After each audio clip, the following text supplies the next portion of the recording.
Welcome along to another edition of Fundamental Golf. Tonight we've got Guilty of Golf from Instagram, Lauren, and obviously Emma as normal. So say hello, please, Emma. Hello, Emma. Hello, Emma. And say hello, Lauren, as well. Hello. Sorry, that was doing? weird. Hello. How are you? You all right? Yeah, really good. Thank you. How are you? Brilliant. Thank you very much for coming on. No We problem. really appreciate your time.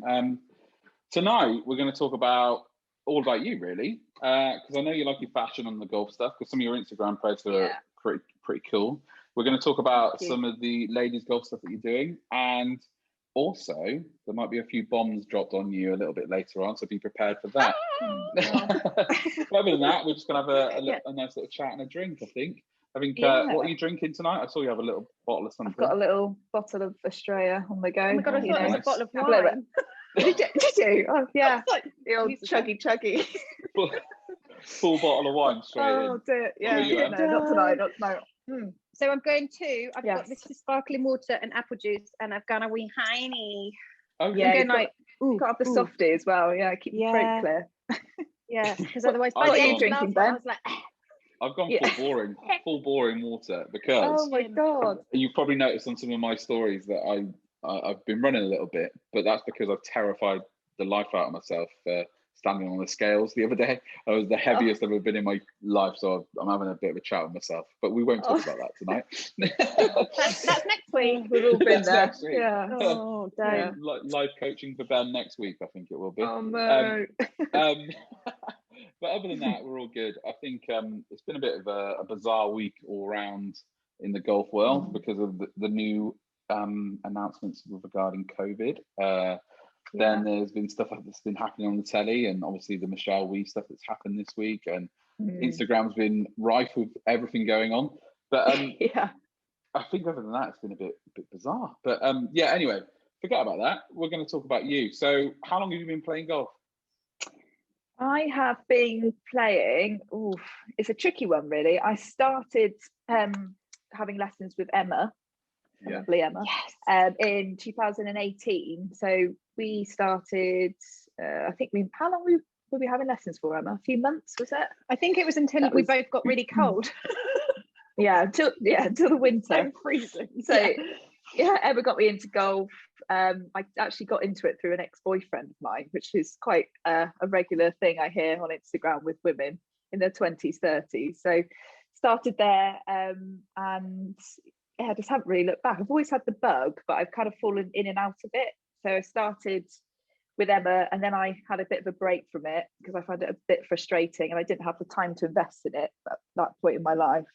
And then I just picked it up again properly beginning of last year, and just kind of went for it. I was like, right, time to invest some proper time in it now, learn the science behind the swing, all the technical stuff, and just get a bit more knowledge for it, and just not look back. So loving it so far. What made you, I know, so you talked about your ex got you into it. Was it just because that was the only way you were going to see him, or were you kind of interested about it at all, or did any of your mates play, or? No, it's a funny one, isn't it? Because I had nothing about golf when I was younger. My granddad played a bit. I think I remember going to a golf course with him once, but it wasn't on my radar at all. And he played a little bit. He wasn't probably more fair weather golfer in the summer. So I thought, right, we just had a bit of a knockabout one day, went up to the range, and I hit a couple of good shots, and I thought, I'll give this a go. But just messed around a bit. And then he got me some lessons at Bath Golf Club. I thought I'll try it, and he bought me a set of women's clubs, which I then took to Emma in 2018, and she was like, "Oh, great, nice to meet you. Just hold this club for me a second." And I was like, "Okay." She goes, "You look like you sat on a toilet." But can you tell her why? Down. Lauren's about 7 foot tall, and these clubs were designed for a hobbit. They were tiny. They were tiny. They were small. How tall are you officially? Not 7 foot tall, obviously. No, 5'8". You're a bit taller than that, I think. I'm 5'6". Do you wear Friday. heels? No, yeah. What did I have on that day? Yeah, pair of stilettos. Yeah, that's when you came in. Yeah. So it's been a bit of a journey for me since first starting a couple of years ago, 2.5 years ago, but not properly engaging in it until, you know, probably I'd say about a year and a half now, and going for it, taking the time. And to did invest in it. lockdown make you go for it the second time? Like, Yes. Yeah. Oh yeah. 100%. Yeah. Just I felt like I needed a proper hobby. You know, when people ask you what you what are you doing, what do you do in your spare time, and you think, oh, I'd like to go to the gym and do other bits, and I said I played golf, but I couldn't really back it up. So I thought, no, right, let's do this, and have a look. Do you love it? So absolutely love it. Yeah. Oh, it's just such a long way to go with it as well. It's so much more to learn, and I'm just enjoying lapping everything up at the moment. So yeah. So where do you play? Where's your local course? Local course is Cumberwell in Bath. Nice. That is about 10 minutes from me, so not too far at all. And It's a there's nice another track there, isn't it? Yeah, it's really nice, really welcoming down there. It's a big old resort, isn't it? So it's quite really nice modern, I would say. Modern day thinking golf club. I think it is. All the lads in the pros and the pro shop are just like really pleasant, and everyone's pretty chill. It's a good mixture of people down there, actually. I've not yet met any women there. There's a couple, but there still needs to be a bit more stuff on the lady scene. I think it's not as you know, obviously with you two at the Kendall show, there's a lot going on for women, which would love to see at Cumberwell. Yeah, sorry. Unfortunately, I think that's the story quite a lot of places, isn't it, at the moment? I think ladies golf needs a bit of a boost. We're getting it in some places. But Emma, not that she likes to talk about herself very much, is doing a great job, a fantastic job over there. She truly is. Like, I think if you talk to any female member at the Kendall show about the impact that Em's had, there will not be anything negative at all. It's been fantastic. And even the Somalian ladies group that you're doing as well. I saw that. Yeah, that is brilliant. So it's unbelievable. Yeah, it's I know a good friend of ours, Maggie, is helping you and supporting you with that from what's her charity? I can't remember what her charity is now that she started. Open Mind Active. Open Mind, so it's swimming. Open swimming. It's brilliant. Open water swimming, and now they're trying golf and all sorts. So it's really, really good. Oh my goodness. That's good. So how long have you been a member there at Cumberwell Park?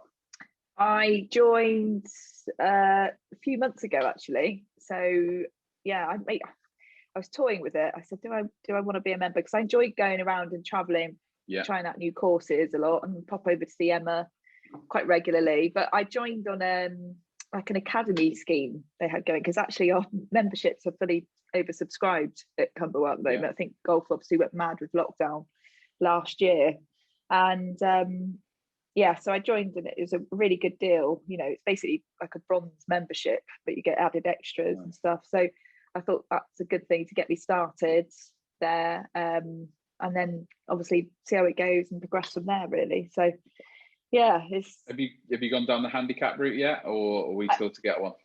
Kind of lockdown has scuppered that a bit, but me and Emma, I think we've got plans have you? we're out of this. And what are the plans? Come on, let us know. Wow, we need to get a handicap.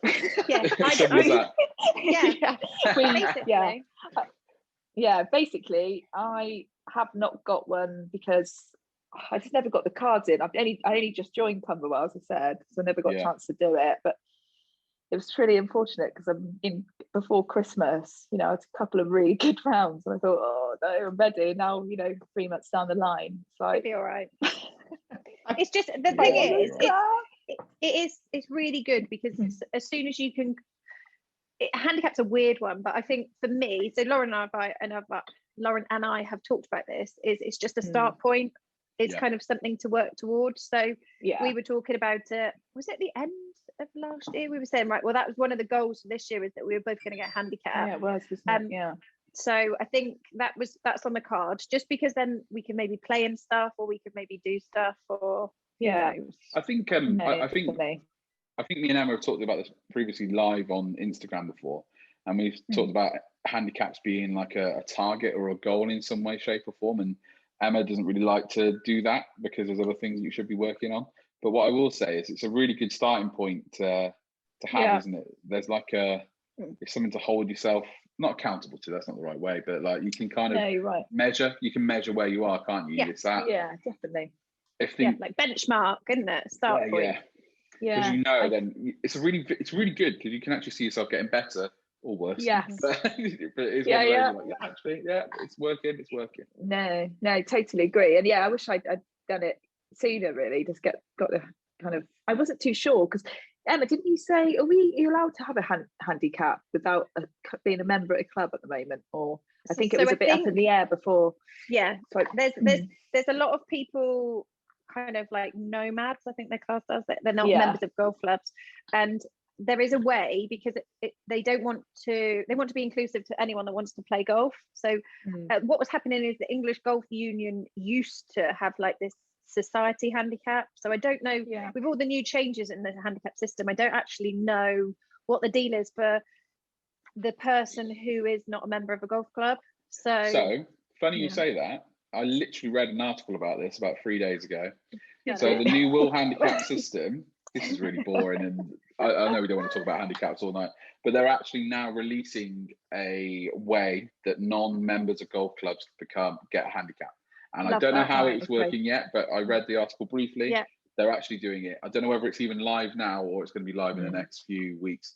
But I should imagine somebody will listen to this and mention it and give me all the details in no time. But that's such a good idea though, isn't it? Because if you think members, like not everyone can afford a membership, not everyone has time for membership, but they still want to. That's the trouble. To be able to, you need to know gauge where you're at as well, and exactly. That's it. And it's good. I think. Sorry, Ben. Go on. No, carry on. I was just about to say that it will eradicate some of the issues around people just turning up to competitions and opens and just saying, "Oh yeah, this is my handicap," and actually, that's definitely not your handicap. You're mugging the whole system off and everybody you're playing with. But that's another story for another time again, I think. Gosh, yeah, definitely. Well, I think as well as a beginner, everyone says, get some range time first. But I'm really a big believer, and it's really worked for me, of course time and range time. Because some people say just stay at the range, you get, really comfortable. But I think you learn the most as well, don't you, when you're on the course? And do you remember that time? Oh, you sorry. You go for it. I'm really excited about. Go for it. I'm really excited about what I've got to say. Go for it. Go on. No, it's fine. No. You go. For I've just learned loads from playing. I play with mostly men because I've got no friends to play with. Loser. Oh no, you're not. So I've just picked up some, really good lots of skills from just playing with better players, rather than just on my own learning. It's just good, isn't it, just to get out there and see what it's all about. So I think playing on a course, like Emma told me, I probably need to spend a bit more time on the range because I just get out and play on the course and playing on the course. However, you're right, you learn so many tips about course management from the other people that you're playing with, and finding yourself in situations, because ultimately it's all about getting that ball in the hole, isn't it? It doesn't matter really how you do it, as long as that ball gets in the hole within a certain amount of shots you're comfortable with. And I think that's really, really important. But Emma told me that I need to go on the range a bit more, I think someone used it, the idea of like a footballer, yes, they have their training sessions, which would be the equivalent of like being on a range or on a putting green, but at the end of the day they're there to play matches, so they have to do some practice on pitch as well. And I do think that so many people get, from a driving range background, it was so easy just to say to people, look, just go and stand on a driving range and hit loads of balls. But at the end of the day is the comfort zone factor. Is we've got to get people then from driving range to golf courses. And I think that's another kind of barrier. That's the thing is, even you can get to a great standard on the range, but you'll still have that nerve, that nervousness when you're on the course. And I think mixing that, getting in there early when you're a beginner is good. It's good for you to do. It's still nerve-wracking, isn't it? I think everyone finds it so nerve-wracking, but just get out there and get on with it. Yeah, absolutely. How many of us stand on the driving range and we hit 20 of the best shots or our career bests Yeah. on the range. We're like, oh, I've cracked it. It's amazing. And then as soon as you stand on that first tee, your hands are going like this, and your feet are going like that, and, and there it is. The big slice is back. Yeah, I played before Christmas, and I had some really good drives, and I hit, there was a couple really good ones, but there was one I did in front of like a massive group of men. And John said to me, my boyfriend, he was like, that was the best shot you hit all day was that one, because I would have, literally air shotted it, I don't know, anything, but it was, being able to do that, like, finally, just like. But do you think that's because you've got better and your confidence has increased, or do you feel like you just focus properly, like not properly, but do you feel you focus better on that shot because there were people watching? Yeah, I think it's a bit of both, really. Knowing exactly, being more confident in my swing and my ability, but also, just taking the time a little bit more and just knowing, right, just, calm down a bit. Just take your time, because it's a really funny one, isn't it? Don't you? Yeah, that's a funny one. I was just about to say that. If you look over Instagram, Facebook, social media, people are taking the mickey over that situation where people let you through, and there's people watching you, and how nervous they are. Yeah. And some people can't deal with it at all. I play with some of the best golfers I play with, and as soon as somebody lets them through, you'd think they are the worst golfer you ever played with. But then you get others that just thrive on it. Like, see somebody and just give it a whack. What are you, Em? Yeah, what are you? Which one are you? The 4 times I played last year. Yeah, if somebody lets you through, nervous, I think I've probably got everyone. It depends who it is. So 9 times out of 10, I'll be like, doesn't bother me. But it'll be that one numpty that shows what you got then. That saying, pressure. This is why you teach. God. This is why we don't have lessons from you. So not most of the time I'm like kind of cool with it, but it's really fascinating to see people not fascinating, that sounds awful, but to see people crumble who you never thought would crumble, and those ones that step up to the plate and just focus purely on what the job at hand, off you go, boom. Not like I think it's fascinating as well. I know you didn't want to use that word, but it is. But then I'm obsessed with understanding why people do things and why they're making their decisions. That's like one of my hobbies, apart from golf, is understanding why people do what they do and act what they do. And I'm obsessed with it. We won't go into that tonight. But it is fascinating. The people that you see stood on that tee, and you think that they're the most confident person in general, and they'll give it the big show all the time, every time, and then they get onto that tee and they hit probably the worst fat shot you've ever seen, or they thin it, or you can do a me in one of Emma's lessons and actually hit the ground about that far behind the ball, and what, can you remember that? What hole was that on? That was on the second at the badminton, and I literally no, not that one. The other lesson. No, the other one. The worst shot that you've ever seen me play. You were like, oh God, yeah. Oh, literally, it was like, what on earth then have you done there? The turf went further than the ball. Yeah. Oh goodness me. It's so funny, isn't it? It's such an embarrassing thing. Everyone does it, but there's this whole stigma around it, isn't there? It's like, oh no. No, but is there really? This is what's bizarre.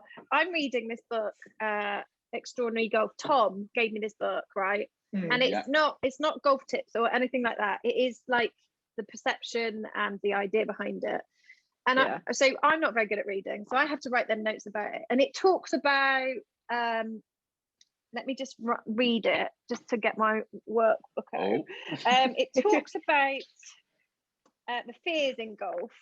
And how we have this fear of mishitting it, and it is fascinating. It's like, why do we have this fear of mishitting it? Why can't we just potentially? It could be like the best shot that we've ever hit, but we have this. And why is it? Are we more embarrassed for ourselves, or are we embarrassed what other people think or say or do?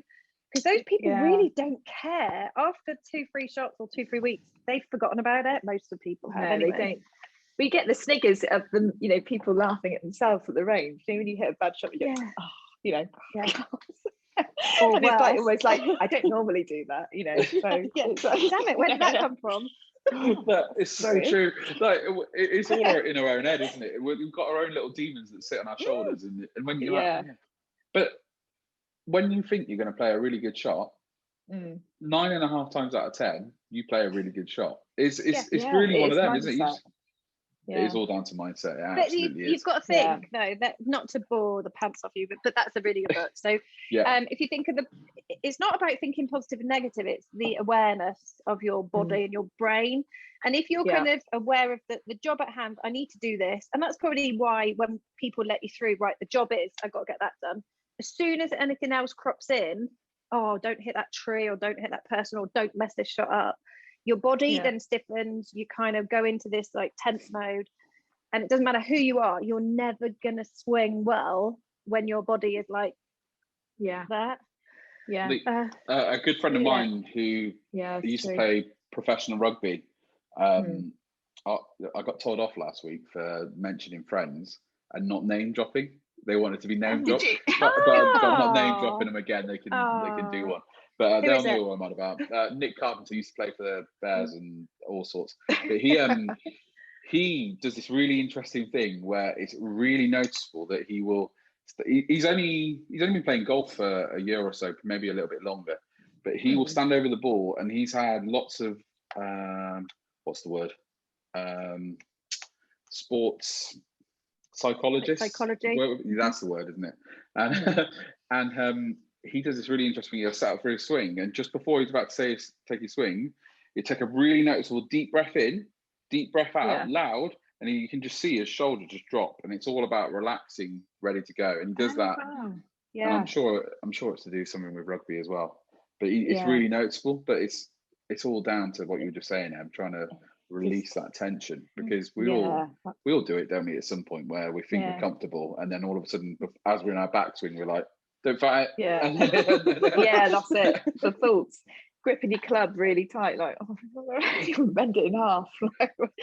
But there was this thing that Tiger Woods apparently used to do. He used to, and I don't know if he does it anymore, but he used to grip it as physically tight as he could, and then he would just release it. And once he released it, that was his go. Oh, wow. That's his trigger. I like that. Yeah, there's some techniques out there, isn't there?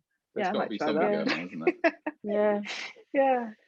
So, moving on quickly and swiftly, we're going to talk about ladies golf as well, a bit more in depth, because you're a really new golfer, and I know it's been a long time since you started playing golf, Em. Not that I want to wind you up anymore. A little bit.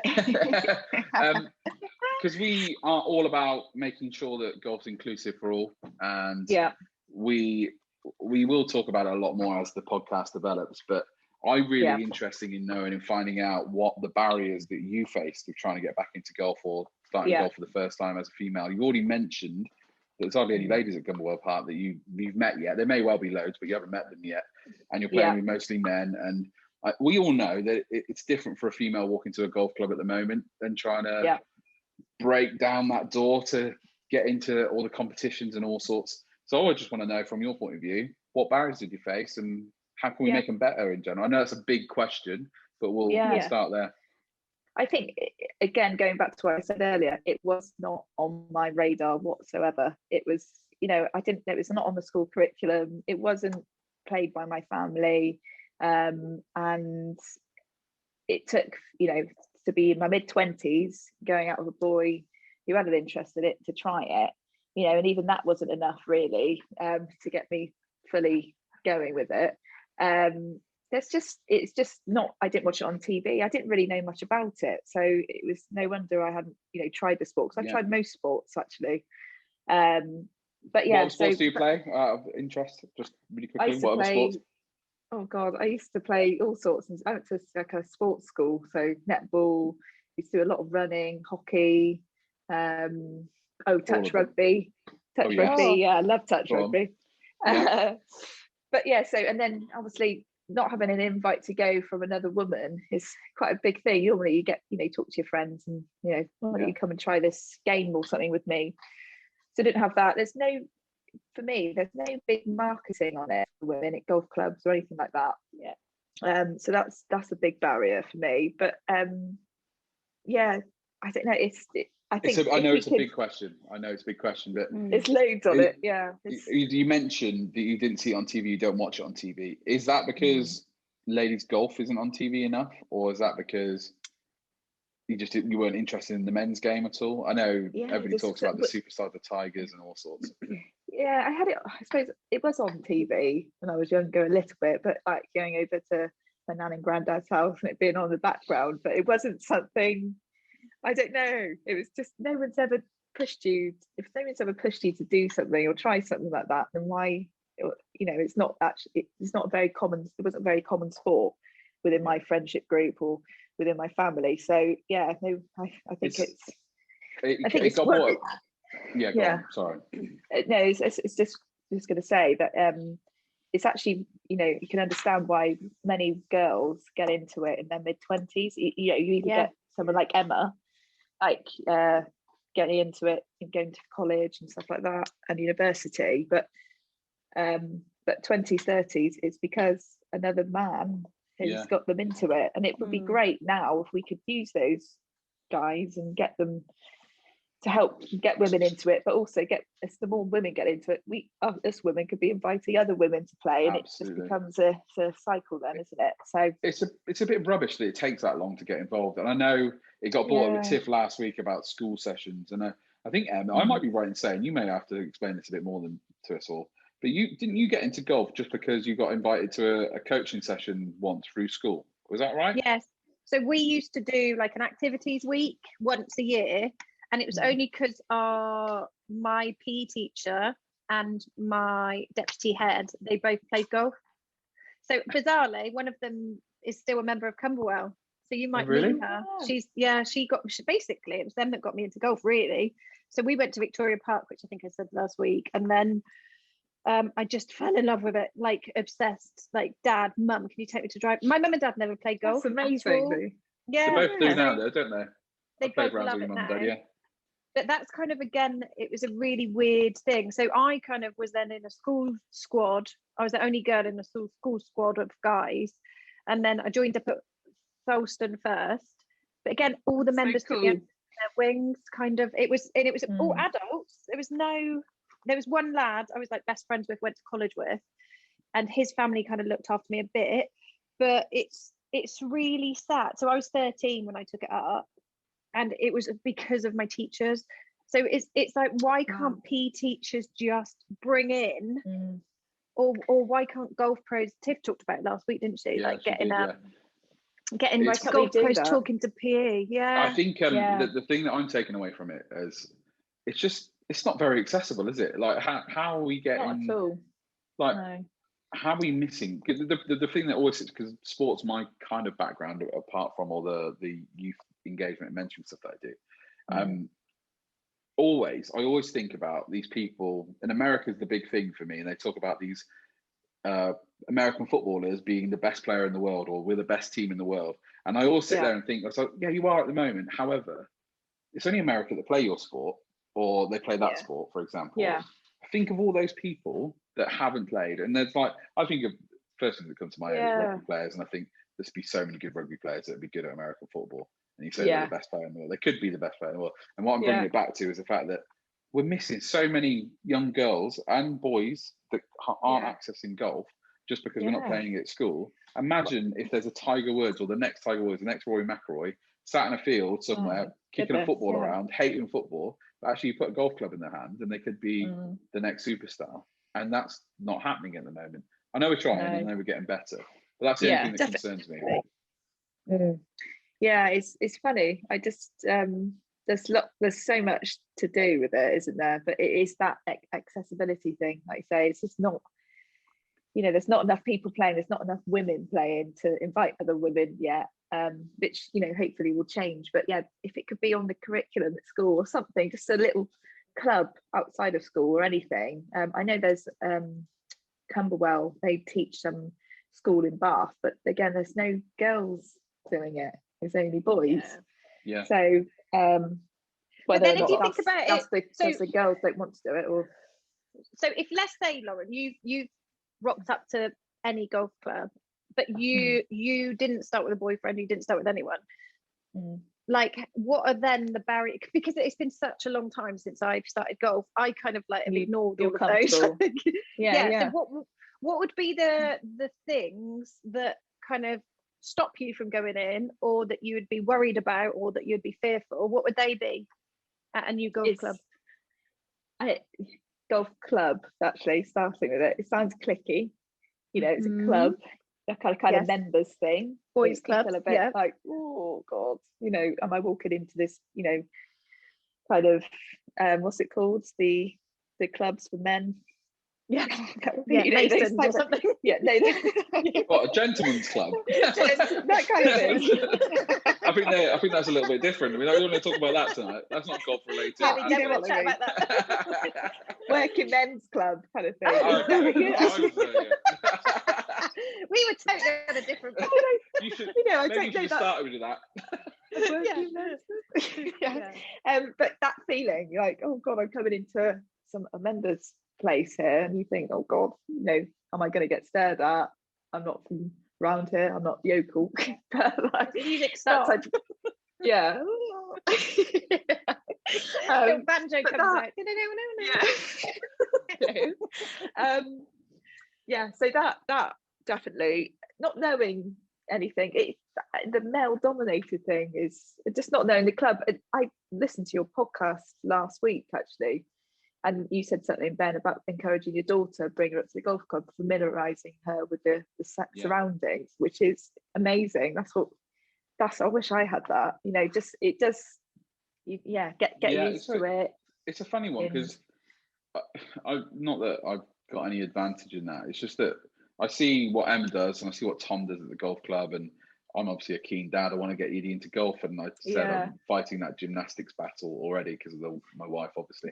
But it's golf was never on my radar when I was a kid. In fact, Emma's probably going to kill me for saying this. We had one golf course where I used to live, and I was like, I used to use that golf course for two things. They had this bunker, right, that if you rode your bike fast enough, it turned into a jump. So I used to jump over through that. This is on about 13, 14. And when it snowed, best sledging place ever. Sledging. So I was sledging. That's all I use that. No way, because I'm from a council estate up north, I say up north, in the Midlands, West Midlands. Golf wasn't even a thing. It wasn't like wasn't even on my radar. So now that I play golf and I know how good it can be, I just want Edie to be involved in some way, shape, or form. And my lad as well, eventually. But passion for it. He's too much of a terror at the moment. He'll be hacking up greens. He's only 3. He's a nightmare, absolute nightmare. Love him to bits, but he's mental. Oh, bless. Yeah. I think that's really good that you can do that. But yeah, like, it's just, now I'm going to try and speak to as many friends of mine I can and get them up there, because the more women that's up there, the less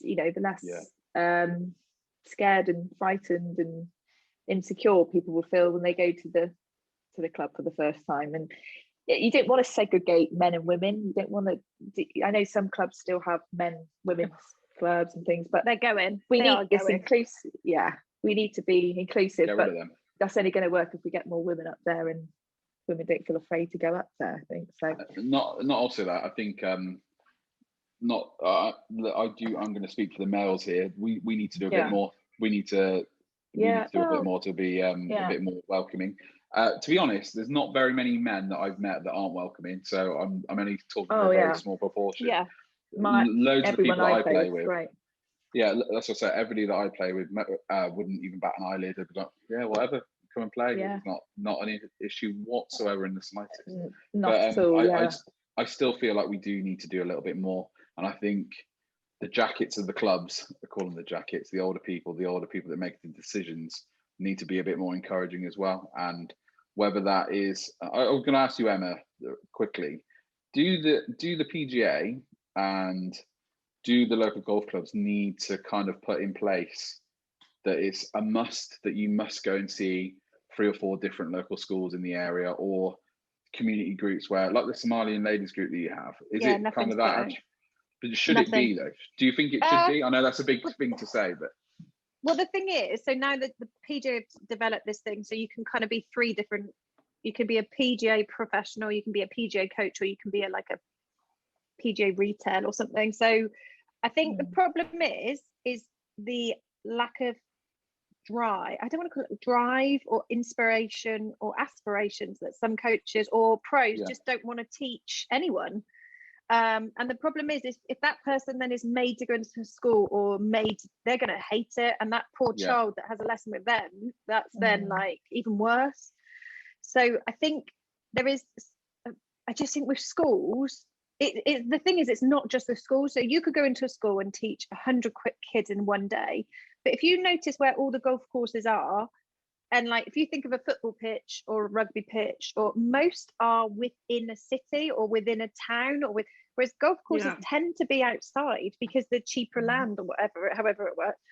So you've still got to contend with getting that poor child to the thing, and you just think, and when I mean poor, I don't mean like got no money poor. I meant like that, that child. Yeah, we know. So you just think, and then that child's got to deal with all that, and it's the same again, like we were talking about, Lauren, with getting women in, is they've got to drive to that facility as well.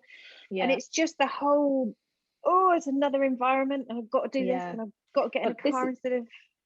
But this is where Top Golf and indoor sims, in the city are amazing, and especially good for women. God, we need a Top Golf, don't we, or something? Well, have you been to Top Golf? No. Went last year. No, oh my God, we do need a road trip to Watford. It is epic. It's amazing. Honestly, that's the problem, isn't it? We've got nothing like that in Bristol, Bath, anywhere. Like I think the closest the only reason I know this, Swindon, I think, is one, but that's only because the father-son golf guys play there, don't they? No, you've got Paul Barrington's in play. Yeah, I went there. Brilliant. Actually, that's good.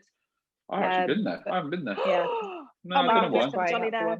In fact, let's go. That's a lot. I was booked in to play there. I was booked in to do it once, but it was when Bristol had like real bad floods, and it was flooded out and ruined it. Can you remember that? Yeah. So long ago? So it shut for like 2 years or something ridiculous. I mean, it was so sad. So I had my 30th birthday in there. Maybe 30th, 35th or something. It was 35th maybe. No, it was between 30 and 35, somewhere along there. And it was brilliant. Like literally, we played Augusta. We played 3 holes in 3 hours because everyone was just getting battered. It was just hilarious. Obviously, I wasn't drinking much, but it's. I think things like that though. You can wear jeans. You can wear something comfortable. You don't have to kind of like at the end of the day. And this is what I want to get on with your subject of clothes, because Lauren, I know you're like that's your biggie. Oh God, no. She's cool. She's too cool, isn't she? Yeah, one of them. It's so cool. It's unbelievable. Like I look at your photos, I'm like, for goodness sake, why can't I look half decent? I'm like lumping about, like just stood on my. I look at my Instagram, it's like a fun basically, and I'm like, brilliant, here we go. I'm like, oh God, all the filters in the world, and the cat filter wouldn't even make me look like that. Oh God, no. I am. You're right though, because I was going to say to you, the closest thing I came to playing golf when I was younger was crazy golf, but. You look at the Jungle Golf in Bristol, Cabot Circus, that's great. And they've got massive one in Cardiff. Why can't we do that, but with the driving range, Top Golf more? Because it then is promoting, just putting, doing the whole swing thing, just getting the golf craze going a bit, which I think, and you get loads of women up at Top Golf. It does feel like it's bubbling. Like it does feel like locked COVID-1 or last COVID, as crap as it was. It definitely ignited some form of golf love, and I know that you can kind of see on Instagram like the amount of more women that are on there, which is brilliant. But it needs to kind of go from Instagram. How do we make it pop in the golf industry with more women, and how do we? I mean, so there's 2 girls last year that came to see me. Both were individuals. Both wanted to get into golf. Their friends didn't play. They just decided they wanted to give it a go. They were like, just tell me who to watch on YouTube and I'll go and watch their videos. And I couldn't give them one woman's name, like one, which is that's just not cool, horrendous. Isn't it? Not cool at all. So I think the best one that I've seen, possibly ladies wise, and she's not a coach though, unfortunately. Is it Hayley Ostrom? Is she? I'll have to find out. Yes, I've just murdered her American. name. Yeah, but Yeah. she's American Oh, stroke Scandinavian, isn't she? And she's Yeah. she does a she's load cool. of stuff. She's pretty cool. Yeah. But There's then there's another than that, lady. I can't think. Emma, you must know her. I think she's on TV. the Scottish lady. You on about Erica. Eric, No, Annika Sorenstam. Annika. Oh gosh. No, she Edit was that my out, Ben. like mega. No, she was my. She's kind of like what got me into golf. Like she was my hero in women's golf. Well, she does great. Stevens. Have I just Oh, made that she's name up? she's Is no, it? you're right. Yeah, she's good. Yeah, I she's like watching really her good. stuff as well. She just caddies, doesn't Yeah. she, for like the one with Henrik Stenson. It's just hilarious. She's like she's lumping around this bag. It's like twice as size. Yeah. But isn't that really sad? So like you've got, and this is the I use the word inspiring in one of our like lectures of back in the day, and you just think how do you get, even if Tiger Woods might be the inspiration for a lot of people, like can you name any women golfers that, because of whether it's TV rights or not being shown enough or being shown for the wrong things, like can you say any girls at school or any boys at school know a woman golfer? And I could probably bet not anymore. Sad to say. That's the trouble. I don't think unless you're in golf, you wouldn't. No, I don't think you would. I think you'd struggle, wouldn't you? You'd really struggle. Especially, I only know that for the young people that I work with, for example.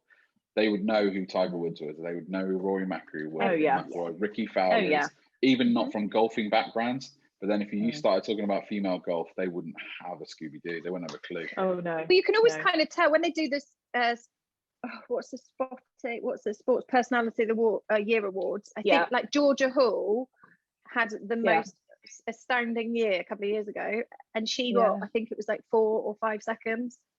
And you just think, well, Lewis Hamilton, all right, he drives a car. But to be fair, he drives a car, that's it. Which I could drive a car fast around a corner, maybe not, but you just think let someone else I do think media, especially BBC, do sweet jack for women's golf and golf in general. I think that's for the biggest broadcasting company in this country. That's my rant over, but I don't think they do great for women's golf. It could be better, couldn't it, all round on a lot of levels. And I think I was just trying to think of,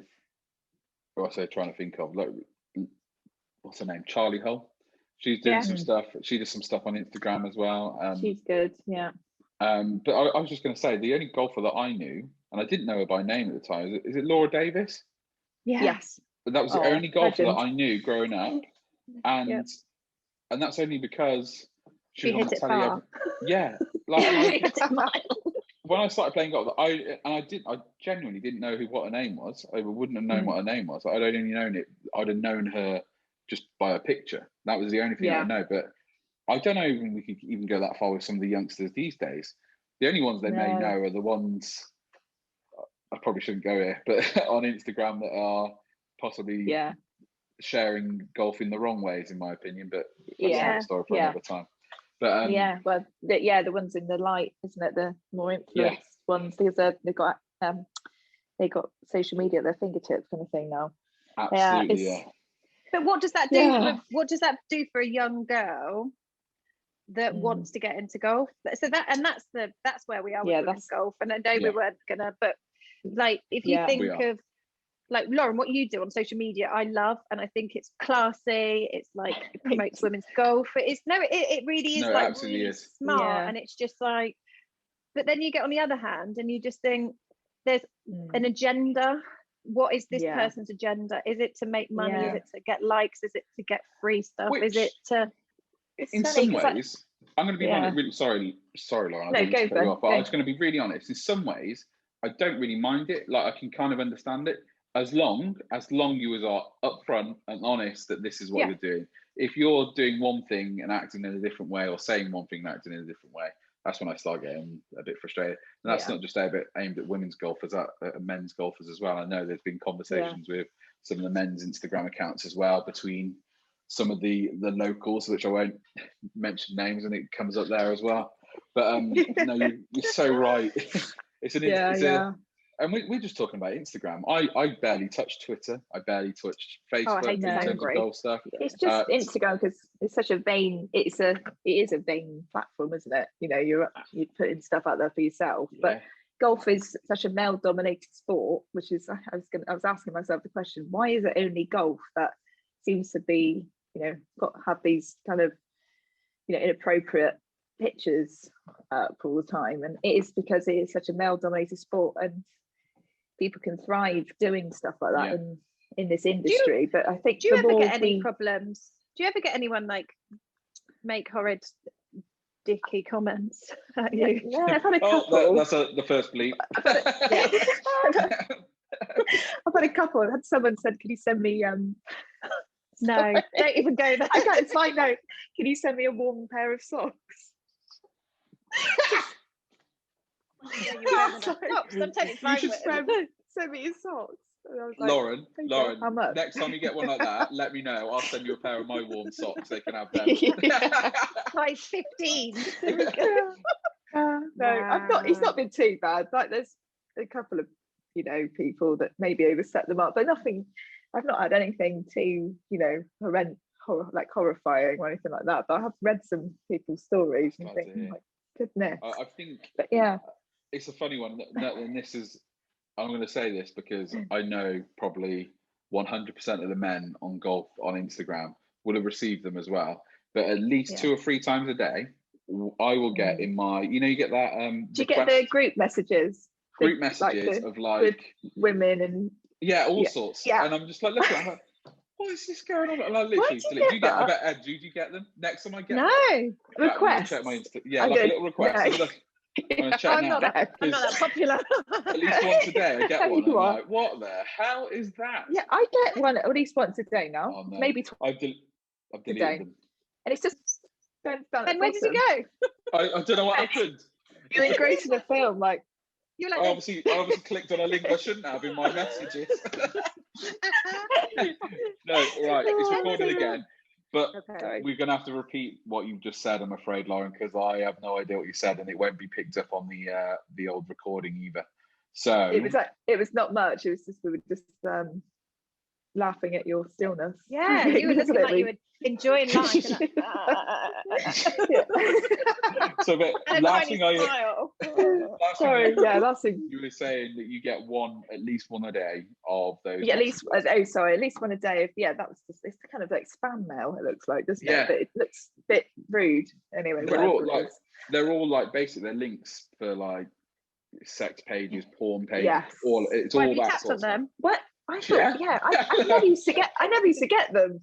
I've recently just started getting a lot of them. At least. Do you think it's once you hit a certain number that they start to kind of bombard you? Possibly. No. It's a weird one, isn't it? Not It's sure. like, yeah. But saying that, Instagram's a weird and wonderful place at the best of times, isn't it? So yeah, I think. Oh, you go for it. Sorry. I think we're talking about the sexualizing of golf and things like that. I think, you know, I think it's always going to happen. You get it in football. You get the, you know, females football tops and things like, you know, things like that, and over sexualizing stuff in golf. You get it everywhere. Yeah, you get Tennis. It in all sports. But you know, it seems really prominent in golf. But I think the more it is the way it is, because there's not many females in golf, so a lot of men are like, oh, when they see a girl on the course, you know, they are going to be like, oh, you know, second glance, wow, you know, you don't see many playing. The more we get, you know, the more it won't be as you know, we can eradicate that a bit and not, I think, you know, it's just second nature then, isn't it? We've got to normalize it, haven't we, to an extent? Normalize it. Yeah. And I know that normal isn't a great term, but do you know, like, it has to be that. I think. Go on, Em. Sorry, you're going to say a good point. I know you are. Yeah. No, do you think so? If you take women's golf, and this is predominantly, if you watch, I think it's like an 80-20 split or something. So if you watch women's golf, still probably predominantly men that watch it. Yeah.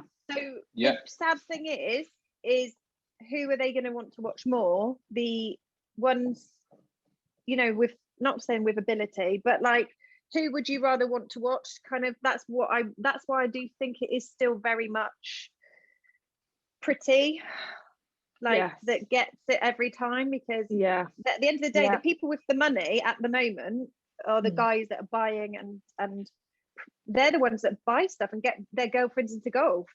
So Yeah, that's still the that's target it. market at the end of the day, isn't it? But like you That's said, if it, you could yeah. then, if a woman can take 20 friends to a golf club, It's then not there's it's not as weird to, yeah. And you know, some men aren't looking.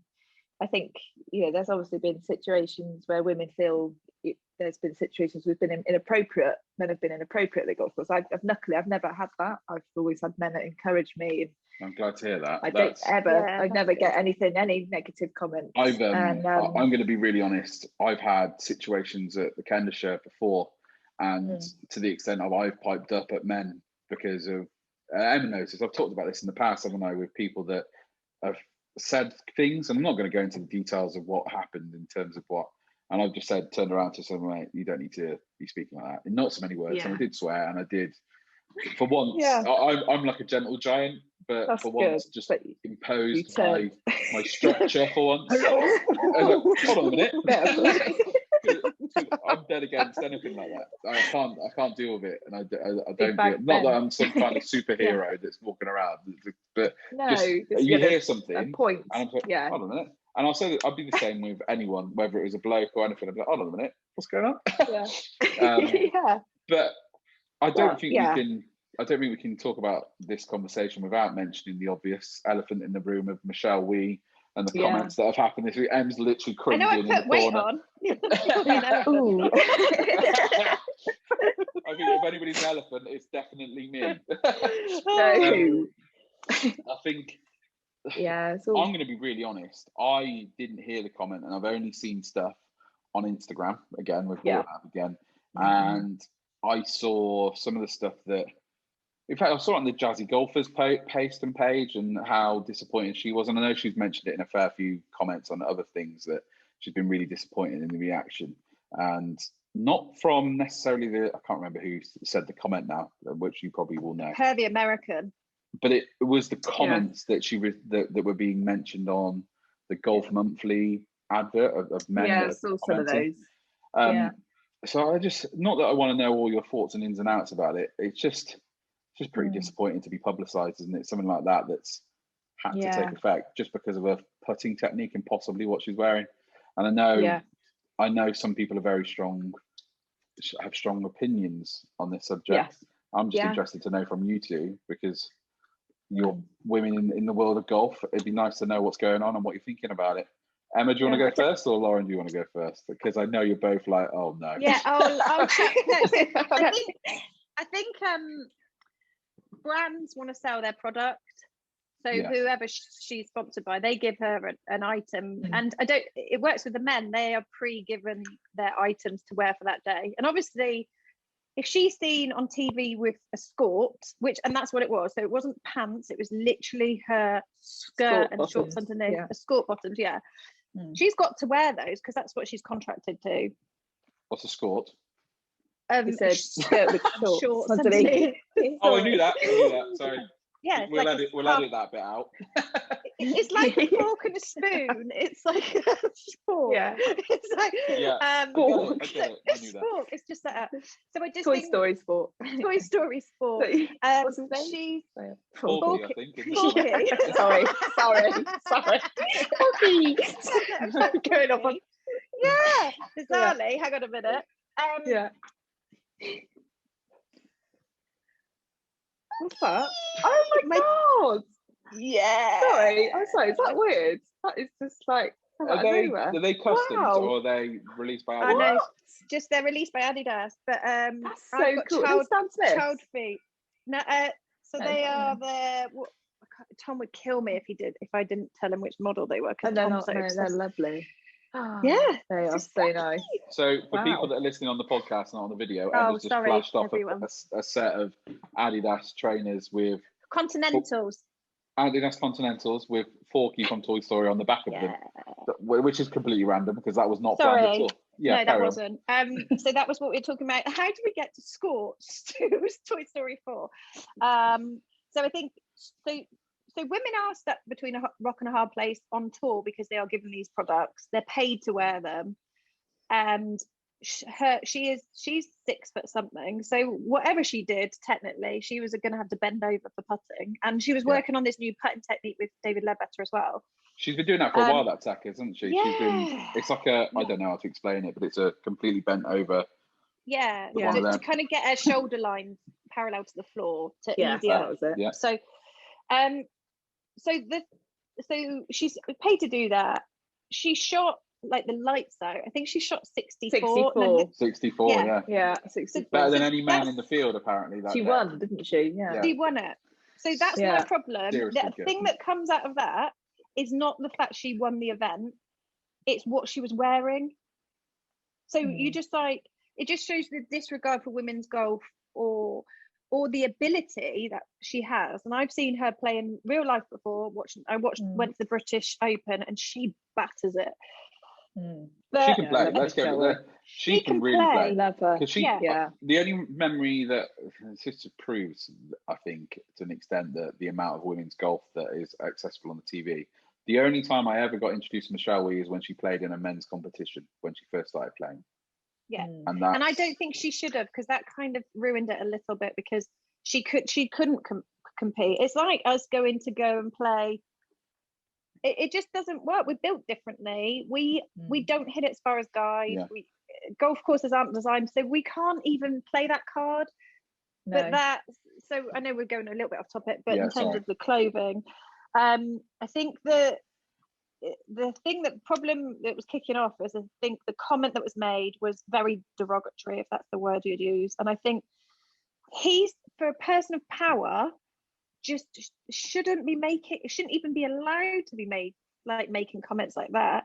But he's got away with it yet again. So that's where the problem is. To make comments like that is okay. Yeah, I think there's an issue, obviously. You know, there is an issue, and you'd be fool not to acknowledge it.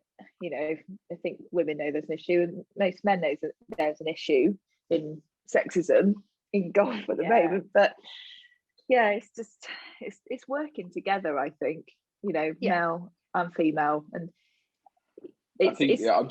tarnishing men with the same brush is you know, I think that's it. You don't want to be tarnishing men with all men with this brush, because it's not fair. You know, we're on this sport needs to be inclusive, and we need to work together to get through this. But it is about acknowledgement from both parties, I think. And we've talked about that before. I just think that at the end of the day, is a golf club should be, let's say, a club like we talked about, Working's men's club. It should be a club for anyone. And it should be, it doesn't matter what colour, it doesn't matter, you know, how old, it doesn't matter gender, it doesn't matter, like, no, not at all. Whatever, whoever you want to. But I think that's the thing, is the more there is a divide, the more this kind of sexism comes in, and then the women kick off. Guys are just gonna start to go, right, we'll schedule you all, and then everyone's gonna get tarred with similar brushes. And we've got to unite on it. We've got to unite, and we've got to help women, you know, and also, you know, girls don't want to be scared off by what's going on as well. And not just with golf. I think without going off on too much of a tangent here, I think extremist, not like us then. Extremist opinions on anything are a bad thing. They are the far left, far right, or whatever you want to talk about. I think it's too much, and I think those people that are the extremists, like the ones that are having a go at men in general about everything, are just need to not even just thinking about the men, but from our point of view as men, saying no, women can't play at this golf club, they can't do this, they can't do that, or children can't do this. We all need to kind of do a bit more to stop all of that. Like I said before, we all need to make an effort to. Yeah, we have to. They're like, because the argument, I get all these common phrases thrown out, like the chat of, oh, boys will be boys, and that's not a good enough argument. That's a terrible argument. Or, oh, it's just their age, they're still in their ways, and all this. It's still not a good enough argument, in my opinion. And I think, and I know a lot of lads that are on Instagram agree with that, and because we've had conversations about it, whether the ladies of Instagram know that we have these conversations or not is a different thing, but we do have genuine conversations about this over messages and stuff. And I think it's really, really important that we, as all of us as a community, the golfing community, just make it known that we all need to do more, right? And it's not just a target Yeah. on one person. We all need to do more as a collective and make golf as inclusive as possible. And I think, well, yeah, and you know, we've all got a joint. Sorry, Ben. We've all got a That's joint passion for the game, Yeah. and the ultimate goal here is to grow the game, right? So Yeah. we need to do that together. We're not going to grow the game without male and female, you know, people taking it up. So Well, you just think if you're new to golf and you see, if you say you go, oh God, 4 weeks time I can go and play golf, I really want to get into it, and you see everything that's kicking off on Instagram or social media in general, and you have men and women battling against each other. As a woman or as a beginner guy, you'd be like, why would I want to do that if that's what the outcome is just on social media alone? Because at the end of the day, you wouldn't want to go to a golf course and have that, I'm a woman, oh God, they're going to think that the world is sexist or whatever. So just think in terms of social media, but this comes back down to media. Everyone just needs to do their thing and kind of get over it. We do to an extent. We do. Wow. We need to get to an extent. If somebody's going to be a bit of a dickhead, I'm going to bleep one as well. If someone's going to be a bit of a dickhead, it's all of our jobs to call them out on it and say, stop being a fucking dickhead. Do you know what I mean? It's one of them that just, I told you I'd go off on one, and it annoys me so much because golf is the perfect platform for anybody to play, and it all be an equal competition, all be an equal fun. You can tee off whatever tee you want, or you can have your handicap. It makes it inclusive sport, isn't it? And we make it, and it's people's opinions making it the least inclusive sport at the same time. But it's the most stupid, and I'm going to go nuts. I don't like all the issues sometimes. I try and say we're actually we're shooting ourselves in the arse basically because we're trying to make it in. Do you know what I mean? It's just stupid. It's just stupid. Like, and I'm quite happily to have a go at anybody about it and talk to anybody about it and say, actually, if I think you're being out of order, I think you need to have somebody else needs to have a conversation with you. And like I will. Someone needs to have a word. Have a chat and just be like, hold on a minute, mate, come on. Because it doesn't matter. Like, M is obviously a better golfer than me, right? But I know I can go and play golf with M and it still be a competition and it not be an issue. It doesn't matter if Emma's female, male, youngster, or older. I still want to beat Emma, don't get me wrong. Whether I can or not, that's the joy of it, isn't it? That could be Emma, that could be Tiger Woods, that could be anybody that we're playing with, or Laura Davis, who we're talking to, Charlie Hull and Georgia Hall, all of those guys. It doesn't matter. You still want to beat them. That's the laugh of it, isn't it? That's the fun part of it. You just anyway, but don't you think that's the weird? It is the weirdest sport. If you think of any other sport, you couldn't play against anyone. So whereas there is no handicap in football, there is no handicap. You know, this is the only sport that, like you said, Lauren, is technically that should be the most inclusive. Shouldn't matter if you've got a disability. It shouldn't matter, like I said, age or gender. Shouldn't. But because it, and this is the thing we have to remember. And it's not, and that's the problem. It's at the moment it does seem a bit male bashing because of. Takes a couple of little comments and then suddenly it all kicks off. But at the end of the day, I was not allowed to play golf on a Sunday 20 years ago because I was a girl. And and you look back now and you think 20 years ago actually isn't that long. So there is this, it's not like the Hunger Games and there's an uprising, but at the end of the day, as women have been kind of pushed down and pushed down and pushed down, it gets to the point that you kind of go, right, we need to kind of do something. But guys need to realize that it's not a moan. Well, it sounds like a moan, but Jesus, we've been doing it for such a long time. Something's got to give. Definitely, absolutely. It's just about saying it in the right way, I think, because it can come across quite aggressively from some people sometimes. Absolutely, I think it's because they're frustrated and maybe they haven't been heard properly or not given an opportunity to be heard before. But then you come across the guy that is willing to listen, and then it just goes down wrong, and then find yourself again in a situation where he's been battered. And then someone argues back, and it's like, but he definitely needs to be heard. You've hit the nail on the head. From a boy's point of view, Ben, just quickly, I know but from a boy's point of view, how do you see it? Yeah, Ben, tell us. For what Tell us, Ben. Tell us. Do you want me to be Tell us, really Ben. honest? If I'm, Well, you I'm might going to as say well, something because here, oh no, no. so it's fine. Here we go. Yeah, I'm going to be I honest. wanna hear.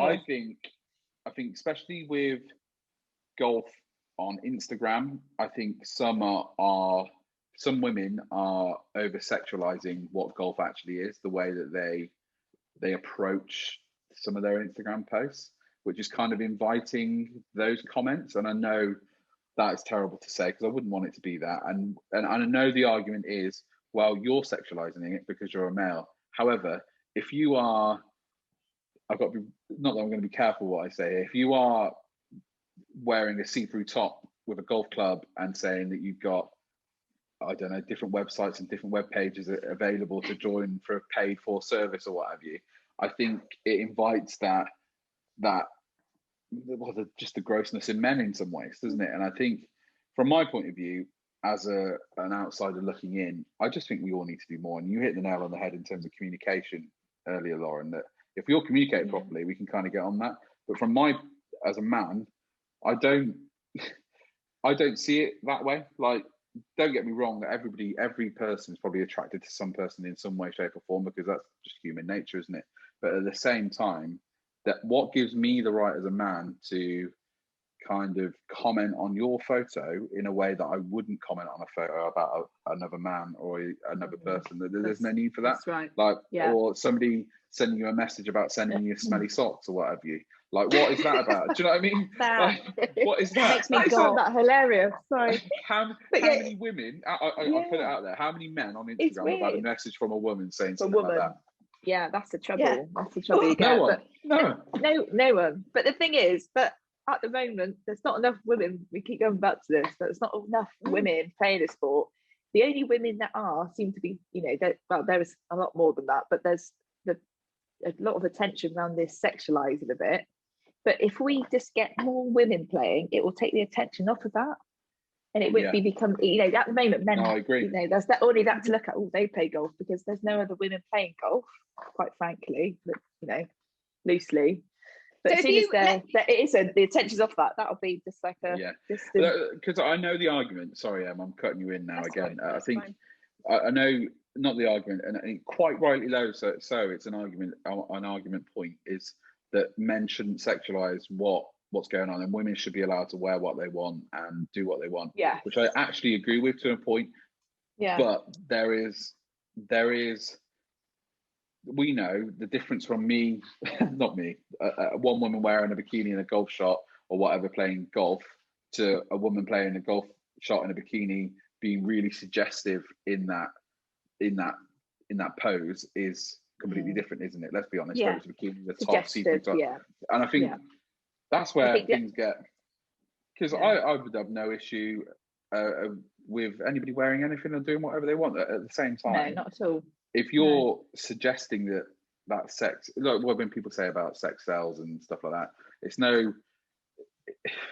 no kind of chance that there's supermodels lying all over cars and all sorts back in the day. There isn't now, because they've changed that, but there was, isn't there? Because blokes would see that and be like, oh yeah, we can do that. And do you understand what I mean? And I wonder, some of the big Instagrammers or social media stars, how, especially some of the ones we're trying to talk about in some ways, how much a percentage of their followers are men and how much a percentage of their followers are female. And I think that would be quite a telling story. You can pretty much see, so again, not naming because I don't want to, but like if you were to look at the comments being made, 99% are men.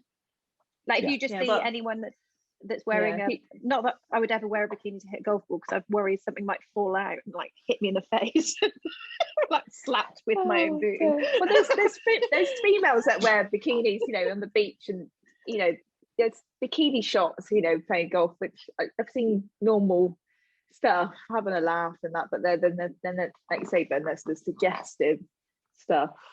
Yeah. I don't know. I could be completely off. It's point, like, but from my suggestive. From my point of view, like from a male's point of view, that is something that is not helping women golfers, female golfers. It's like, let's put it this way: how many male golfers do you see in their swim shorts hitting golf shots or standing there giving it the.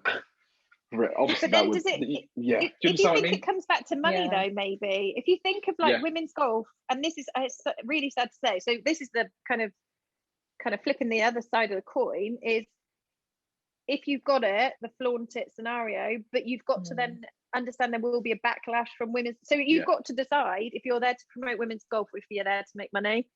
And I think the thing is, there's probably two ways of doing it. But if you're so from that point of view, is there really an issue with that? If you know you're going to just make some cash out of that, or is the problem is if you say you're there to promote women's golf and you're blatantly not, and just I just think that's the problem. If I always think that if I had a little, so my niece is 9 years old, and right, let's go and look on Instagram and let's kind of get some inspiration of who you want to, who would inspire you, and that came up, like, geez, does that really want to play golf? Why can't we show the skill levels of these women? I'm just trying to think if there's any other sports and stuff that does that this happens in. I know it does. You get the lads. So if you think of like tennis back in the day, what's the face? Who was the one that married Enrique? Enrique. Anna Kournikova. Yes, yeah. So she made more money. She made more money from her calendar than she did from her tennis, and she kind of married some famous. But so I think the thing is, everyone knows golf. You can make so much money in tennis now. You can really make some massive money, but it's golf. They're still all right, big money, but you've got to be in the top 20 week in, week out, and there's hundreds of them. So it's just one of the only sports where, especially Wimbledon, they have their prize money's matched, isn't it? I'm sure. I can't think of any other sport for that. I may be completely wrong, but tennis, Wimbledon is matched prize money, and there's always been this argument, hasn't there? Well, men play 5 sets and women play 3 sets. Like, so technically, women get paid more because they're playing less, which I actually think is like one of them, isn't it? But I think it's a really hard one. But I do think we're talking about promoting. My goal in life is to promote women in golf, or just to promote golf in general. And I think some of these women that have got it and they want to flaunt it, yes, fair play, but there is going to be a problem with comments because people will be people, and they might be inspiring a different group of people. So I got a question for both of you then. Is it then the job of the bigger brands to say, look, we're not going to support stuff like that. We're going to support the real female golfers and we're going to champion them. And I say real female golfers, but female golfers that are of a different kilt, if you know what I mean. Is it their job to do that? Yeah, I think they're pretty good at doing that anyway, aren't they? Yeah, they are, but I think they are. Don't you think, Emma? I would agree that the big brands and actually, I think they're all doing really good. And I think when people moan about like brands, so I don't know if in terms of your going back to your clothing, I know we kind of keep, but like, I do think brands are getting better with collections and colorways, and I think I do think brands are really trying. Golf shoes, there's more than one pair of golf shoes now, so I think they realize there's like I had to have an interview with TaylorMade, and they asked me what I was doing and stuff like that, and I said to them I wasn't in that kilt of, I didn't want to get my boobs out because I don't know where they are. But like I wasn't there to promote women's golf in that way. That was not me. And then they quite like that. I think for me promoting women's golf, because they wouldn't expect that, would they? No, I don't think they would. I really don't. No. I think they've kind of they realise a woman maybe not wants some of the bigger to brands, normal, but some of the smaller brands that are edging that way. Do you understand what I mean? I think even the non-golf related brands, actually, if you think about it, because that's what you see be promoted a little bit more. What's the other one? You know, those teeth whitening stuff, and you see all that sort of stuff, don't you, going on? And that's creeping into the golf world, isn't it? That's a different story again. But well, I think it's just to get that whether it is negative or positive, it's still PR, isn't it? That's the thing. Absolutely, they've got followers. That is And that's what yeah. you. So Lauren's in that. Like you're in the you're in the media kind of Marketing and business marketing. development. Yeah. So would you say that that is kind of, if you were to market women's golf, so you were allowed to like 3 things that you would do differently, what do you reckon they would be? Oh, good question. Oh, that is a good question. And what would you do, Ben? That was the other one. And I would do it. I'm really sorry, not that I'm going to interrupt this Zoom, because there's quite a big announcement that's just happened. Yeah, is that like Tiger Woods? He's been injured in a crash, apparently. He's oh my goodness. not that I know anything about. Injured in a crash with multiple leg injuries after rolling his car, being cut from a wreckage of a serious crash in LA. God. So I don't know anything about it, but my brother that is not interested in golf in the slightest just texted me about it. So might be it just popped up on my phone. Did it? Yeah, I'd be interested to know a bit more about that later on. Yeah, good. Thanks for that. Yeah, sorry, I didn't. That's really good. Thanks for letting us know that. I've got a bet on Tiger to win the Masters this year. You bet. I'm joking. I don't think he'll be playing in that. Yeah. Oh, Touch and go anyway, because he's got Dickie back, hasn't he? Again, I'm sure. He was not confirming or not confirming. Yeah. Anyway, so women's golf go marketing. Back to marketing. What would you do? Yeah, just well, obviously less sexualizing of it, the better. You know, get some real female participation going on. You know, I love fashion, but just showing some more female styles, things like that, and just I don't know, just more of it. We need more. I think Emma was right earlier. The big brands are doing some cool stuff lately. I've seen some of the Adidas stuff, some of the Nike stuff, some of the Jay Lindbergh stuff. Lovely. I used the hat that you've got on your little Instagram. I saw that photo to share that about today. That's actually men's. Yeah. Again, that's the thing. I do think when people say they're not doing a lot for women's golf, I generally don't know if big brands can do any more until media and that side get on board with it. The trouble is, it's in a catch-22 situation at the moment. There's going back to you said about following. My insights on my Instagram page, I've got 86% male following, 14% women, and that, you know, you've got to look at brands and. Yeah, they might be slated to not doing enough women's, but they haven't, because there's not a massive market there for them. They're doing it now, point. But then they can't spend. They spend a lot of money on something, and there's no sales for them. So it's the balancing act, isn't it? You know, great that they've improved things, because there is a demand there. It's just. So then it comes back to that participation rate again, doesn't it? If we can get more female golfers, create the demand. For not just the bigger brand, it's all that. So actually, it's all about. It's like a big cycle. Get the promotion, get the marketing going, and But if you think of, like, also how many young mums, let's just say young mums, have got kids that they wanted to come. They might bring their kids along. They might bring their little girl along. They might bring a little boy along, and suddenly you've got a whole family now. Just where you had one person, you've got 5 or 6 people. I mean, we saw that loads with the women's group lessons we did. Probably out of the 5 or 6 kids now play. The problem is then they become taxi for the kids, and then they're not able to do their own golf, which is the killer. That's the trouble. It's really tricky for people with children, isn't it? That's the trouble. That's the trouble. But, especially women. No, especially women. You're right. I think Emma's talked to me about in the past. Like, if you go up to the golf club on a Saturday, and how many men are there playing in their competitions? I know. And they're like, well, what's my day? I've been at work all day. I've been at work all week. So you've got to stay at home, and I'm going to go out and play golf.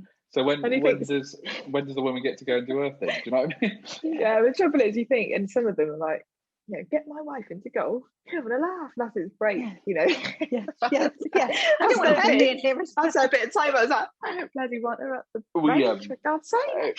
I know this is a bit off topic, but it is on topic, I promise. Have you seen High School Musical, the films? I know this is just stay with me. High School Musical 2, when what's her name? Sharpay, is it, or something like that? I know Sharpay. Yeah. Sharpay play golf with her family, Sharpay. and I was like, No, yes, we can have like all four. They've got a boy and a girl, and mum and wife play. Not mum and wife, my wife and husband play golf, but as a family together, and they're playing on this course. And I was like, and I'm always saying to my wife, like, that could be yes, and my wife's like, when have I got time to play golf? When have I got time to play golf? And I'm like, that's at the time, isn't it? The time. Time's a biggie as well, isn't it? Really. Oh, it's tricky, isn't it? It's like loads of different things and factors you've got to. I think if definitely needs to be some celebrities endorsing it outside of golf.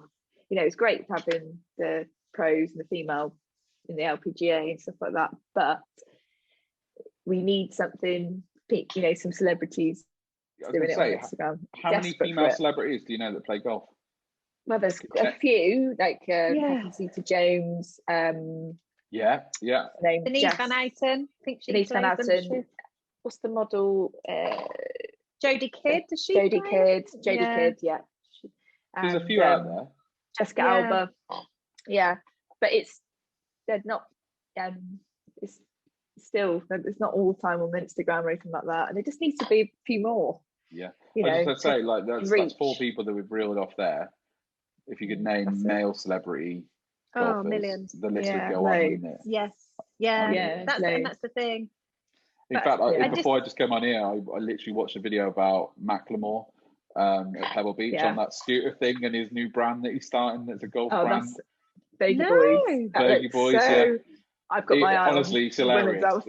He's absolutely hilarious. Like he's giving himself so stick, funny. And also he's like, you don't care. You see, he's got this terrible rascal mustache going on at the moment, and he's like peering around the corner and he's giving it. Oh, have you heard about Bogey Boys? And he's just off on one. It's really good. It's really good. It's really cool. But that in itself is a really good thing to happen, and that needs to happen in women's.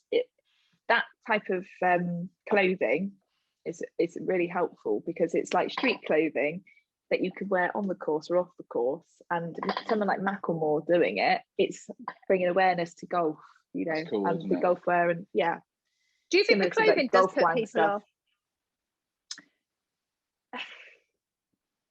I don't know, really. It didn't put me off because I wasn't really aware of how the issues there before I started.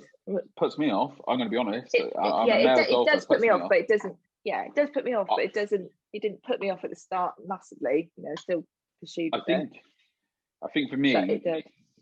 As a male golfer, like being told what to wear doesn't sit well with me anyway. Emma will tell you that. I was going to ask you this, Ben. I thought you might have strong views on it. I'm in shorts all day, every day. Like, good, and I literally have got no interest in putting a pair of trousers on. I think I've got one pair of trousers on one of my YouTube videos because I forgot my shorts because I've been in a meeting or something like that. I got waterproof trousers on and I couldn't rock around in my like school trousers basically. But it just bothers me. Like I've got like the hoodie chat again. Like people bringing up the hoodies and people wear, oh, you got to have a collar, and because I think not that I want to bring Adidas into this again. Adidas this week released a photo of who's the golfer? Who's the golfer?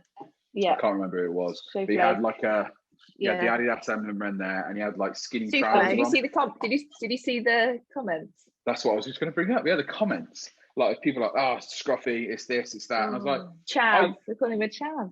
And I actually messaged Drew. I thought he looked really lovely. Yeah, I did. I thought he looked mint. Yeah. I messaged Drew and I was like, I love that. I love that. That is, I'd wear that. The problem I have is being as large as I am as a unit, I can barely find golf clothes to fit. So that's why, that's a different story. I'll choose golf clothes that actually fit, not that will look that cool. Just because they don't fit. Like I can't rock around. Like if you go on, for example, you go on the Nike website, not that I'm name dropping Nike, but you go on their website and I'd say 70% of their gear is all slim fit. Yeah. And like even if I lost 8 stone, I still wouldn't be a slim fit. Like it's one of them. It's just like, oh yeah. And no. So right. Yeah. So basically what I'm saying is, like I don't like being told what I've got to wear. I quite happily see kids, youngsters, females, males wearing whatever they like. Imagine being. I saw a comment on that comment actually. The Adidas thing. Imagine being comfortable on a golf course, and that was. I know. just Yes, comment I saw that. That I was was a like, pin yes, it's comment, wasn't perfect. it? Yeah, I was like, Yeah. yes, amazing. Imagine. Mind Yeah, blown. Yeah. mind blown. Yeah, mind blown. Because It's. I totally agree. I like, weirdly. I think I was racking my brains earlier. I was thinking of solo sports that have got a dress code and stuff, and golf's so different to everything else, isn't it? You don't necessarily. You're walking. You don't need it that breathable. You know, you can wear kind of what you want. It's very individual. I like the traditions. I like the heritage of the brand, golf. And I don't think, necessarily should lose some of that. I think, having a different styles coming through, and golf being aware of the trends and accepting some of this is what it needs. It does need a shake up, but not saying we're eradicating all that, all the old traditional stuff that was in. You can still, tip your hat to it and nod your head, tip your hat, one of them. Just something. Yeah. But yeah, I think it could go full circle, to be quite honest. The streetwear's coming in, but it still have the old stuff. But I think it does. It comes down to that individuality again, doesn't it? Because I would go full blown like Payne Stewart, like +4s, tweed, caps, or I'd go fully in. But again, it comes down to trying to find stuff that fits. But like, but just laugh. Yeah. But I think, why does it matter that you are wearing something to play a sport and I'm wearing something different? It doesn't matter. It doesn't, not in the slightest. It's not going to affect the ability that I play or what you're playing like. I'm just wearing what I feel comfortable to play. A sport. Let's remember, a sport that we're supposed to be. You can move around a bit and flexible, and we're wearing belts and all sorts and making ourselves look smart. And I do like to look smart on a golf course where I can, but at the same time, what I look smart in may not be what you look smart in. Well, that's it. It's different styles, different opinions, and it's like, I think there's I think there's going to be a time and place, and certain, a competition or something put on your glad rags, or if you're just having a knockabout, just it shouldn't matter, and to people, and like you say, different opinions for different. Your smart might be different to my smart. So also, don't you think fun, like money, if you take a Hugo Boss polo shirt or something at 120 quid for a polo shirt, yes, there is obviously cheaper brands, but if you're given a picture at the start and you're told to wear that, that's a barrier to start off with. Now this item is going to cost you 200 quid, and you're going to have golf shoes, and then you're only not allowed just one item. You've got to have, like, if you're going to play 3-4 times a week, or you can't rock up in the same outfit time and time again. I mean, it just, in terms of funding, it's just ridiculous with expense. But, John said to me, he goes, you are going to love the fashion side of it. So, yes, maybe I will. But but that's it. You played one outfit, you're like, I need some more, and it's just like, I need some more. But it is expensive. I remember someone saying to me that they went into Sports Direct, and and saw like a Puma golf polo there, and it was quite expensive. Looked around, and there was a polo Puma that was non-golf. It's half the price. It's ridiculous, and exactly the same. So what? I don't understand. If you put golf on the end of it, you're talking big bucks, aren't you? Why? But that's the perception, though. Again, is it this elitist? It's like only rich people can play. So, and the thing is, we're thick enough sometimes to go, actually, I'll buy it because it's got golf. But if you've got a newbie, and they go, I've got to buy this polo shirt because it's got golf on it. If you're new and you have no idea, you're going to probably buy that, and they're going to. Well, you think that's it. You have to buy golf clothes. But that's just this is for me. I went off obviously because of women's. When I started, women's clothing was quite slim, and I was like, surely to God, there's something. There's more around than this. No. So I've just gone into loads of Instagram holes, like Emma's phone stuff. Yeah. And found, you know, and just going off on tangents and wearing non-golf stuff. I was like, actually, why is nobody wearing non-golf stuff? Why do you have to buy golf stuff? And it's in your mind, isn't it? You think that you have to purchase golf stuff. You don't. So with your like you can buy anything. With your Instagram, Lauren, are you gonna, because I've seen sometimes you put like, is it like you put a collection together, so you put like a pair of golf shoes and a different, are you going to do more of that? Because that was like really welcomed by other women. I think it's just to actually know that it's all right to wear that. Is that something you want to do, or where do you want to go with your Instagram and social media? I think just kind of going with it at the moment, but yeah, it's kind of flipped into the fashion side of things. I think I looked around and I think there's obviously the brands giving inspiration for what women can wear, but I wanted to do something where like puts pieces and outfit inspirations together for girls, different brands together, showing that you don't have to wear, you know, your generic stuff all the time. I know Trendy Golf have just signed up Lululemon, but I remember when I first found their stuff, the joggers, I was like, this is perfect for golf. And the joggers went really big, which they're just starting to get big now. And just wanted to show that you can put things together which aren't necessarily on just the golf sites and things like that, and just mix some brands up. But golf's got to do more again, haven't they? We've got to do more again to let people know that actually you can wear these things at certain clubs at the moment. I know clubs are. Yeah, I'm quite lucky at my club actually, because you don't. So quite modern though, isn't it? Yeah. At the Kendal, I wear quite often don a hoodie walking around, even before Tira hat and one. So I'm a trendsetter, obviously. Yeah. So, but of course you are. But nobody questioned me wearing a hoodie. No one batted an eyelid. Like, and it's just like, it should be. Why does it matter? And what was I going to say? I was going to say something else really, really quickly. I can't remember what I was going to say. Come back to me in a minute. Carry on. You did get told off for wearing a hat in the clubhouse though, didn't you? Oh yeah, this sounds terrible. I literally nearly had a full-on blow up with somebody. And did you? Yeah, I was. If you don't know me that well, I'm the loveliest, nicest bloke in the world. But until somebody starts to try and put some kind of authority on me, and then I turn into the I turn into my 14-year-old self again, and it's never left me. And friends will tell you the same. And I'll become like I'll just become petty, completely petty. So this bloke, I'd honestly just walked in the club for about 30 seconds. It was lockdown. I was having a beer with the guys I was playing with, and I'd just forgotten to take my hat off, because normally I take it off when I walk in. And I sat down, and he wasn't very polite. He was very straight, like shouting across the room, kind of you need to take your hat off kind of attitude. And I heard him the first time, and I said, sorry. Not taking it off, mate. 5 times. About 5 times. Sorry, I didn't hear what you said. Sorry to do that. And I was like, all of this sort of jazz. And I was like, oh, and he was kicking off.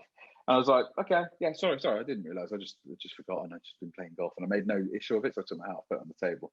Anyway, it was at the time that we all know it was at the time where you had to wear a mask standing up within clubs and restaurants and stuff like that. Weird, got up, yeah, which was random anyway. But he got up from the thing and started to walk out of the club and passed our table, didn't wear a mask. So the child inside me was like, yes, opportunity. I was like, oh, mask. Yeah. He's like, and you could tell, really annoyed that I thought. I bet you were like, put your mask on, please, mate. So yeah, I took that little one. But yeah, the child inside. But it's a way of saying things, isn't there? And people love. I think people love doing stuff like that, don't they, to other people sometimes, and just putting them in a place. And God. But again, that's the whole kind of hierarchy of golf clubs. Like my old golf club, you certainly weren't allowed jeans, you weren't allowed trainers, you weren't allowed a hat. If you're a man, you had to dress up after 6. I mean, it was you had to wear a tie. And it would just be, you'd get some old dude from the other side of the clubhouse go, oi, get out, you've done this. And it'd be like, oh, wow, that's really inclusive. That's really going to get me to play golf. Yeah, see, I've not experienced any of that. And I think, I've come in obviously quite late to it all and not been pulled Right. up on. Which is a good thing, I think. I took one I for the think it's a good team. thing. Yeah. Yeah. I took it all. Missed for your the team. Sunday golf and took Yeah, it all. yeah. They were like, bring it, bring it, bring it. No, it's all good. So with all that being said, I'm really conscious of time again because we Yeah, are cracking on again. time is it? Gosh, what time is it? Sorry. It's 25 past 9 for No. so we've Sorry, been on Lauren. for an hour and 40 odd minutes again. So it doesn't matter, it's no point, but I've got a few more questions that I really want to ask you to get out beforehand, if you don't mind staying on quickly. Go on then. So Quick fire.